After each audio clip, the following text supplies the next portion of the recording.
read a little bit more in the little Woodland clearing, which I started in the first half. So, let me just find where I was. Okay. Some may think the girl was cruel to watch the fairies as they drilled, rubbing tongues and licking lips, playing out their evil tricks. Perhaps she should have ran away and called for help that very day. But if she had have tried to flee, she'd not have had the chance to see where they took their wriggling prey to eat them up out of the way. It would have been a job to find where flower fairies chewed their spines and nibbled on their little toes and ate the skin upon their nose. But what they really loved to taste was tender thighs with clover paste, and Honor saw it all unfold in the flower fairy's secret hold. If she'd have left, how could she know where those evil sprites should go, and how they pass a magic door among the leaves upon the floor? For who could know that there it lay amid the twig and pine array, a portal to a world unknown, where a fairy queen sits on her throne.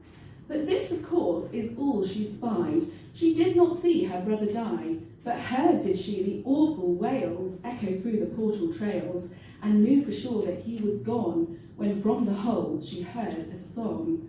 We crunched, we sucked, we ate him up, and for our lunch that's quite enough. Then shooting from the leafy pit, a pile of bones and fairy spit. From the sky swooped down a crow, and more would come and go. Then off they flew with David's bones to insulate their treetop homes. 'Twas then that Honor made a sound that reverberated all around. She let out one despairing cry that echoed all throughout the sky and rippled through the woodland scream. She screamed a truly awful scream. Of course, the sniffling sprites upreared and peered around with pricked up ears.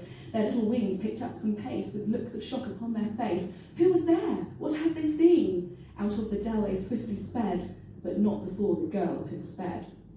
She ran and did not stop. Her little legs, they ached a lot, but fueled with raging wildfire, she would not let her body tire.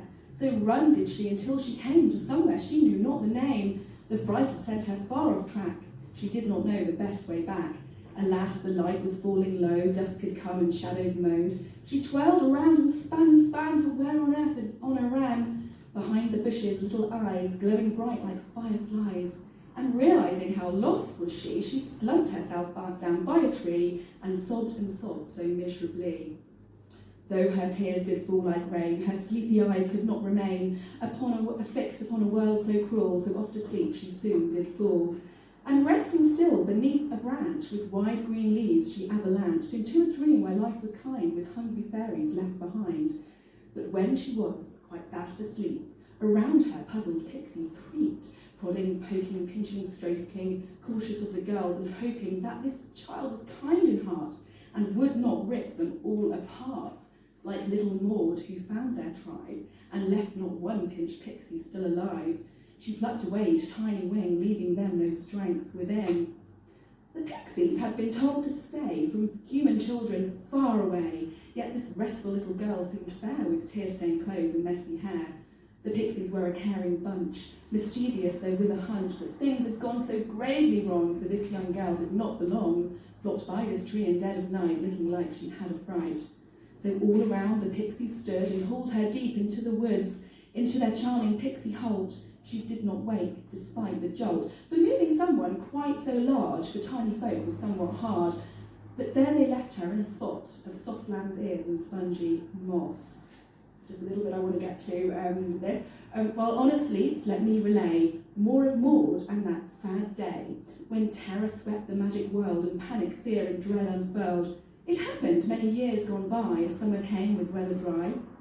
Humid days, they came aplenty, then August came to 1:20. Then came a monster with a cage, with ringlets only young of age. Across the land she skipped with glee, each footfall shook tremendously. She rocked, shot, and jiggled jounced, then little Maud began to pounce. She picked a pixie, 2 a dozen, not thinking of the repercussions, tossed them in the swinging coop, giggling as their sad wings drooped. Grinning, more and more she took, then headed to the babbling brook, passing through the bluebell wood, singing like a young girl should.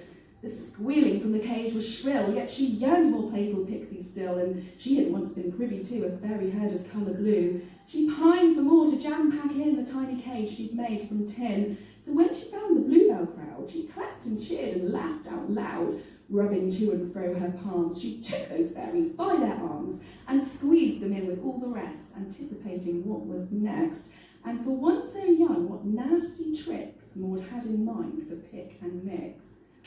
She cropped their ears, she plucked their wings, twisted round their little limbs. She snapped their arms, pulled out their hair. Their straggly parts lay everywhere. She pulled their teeth and she scratched their eyes, stabbed them with a boning knife, squashed them down, pulled off their toes, broke with pleasure each small nose. She called them names and searched their pockets, pulled each finger from each socket, stirred them up, then added pepper to make those fae folk taste much better. And the story does go on.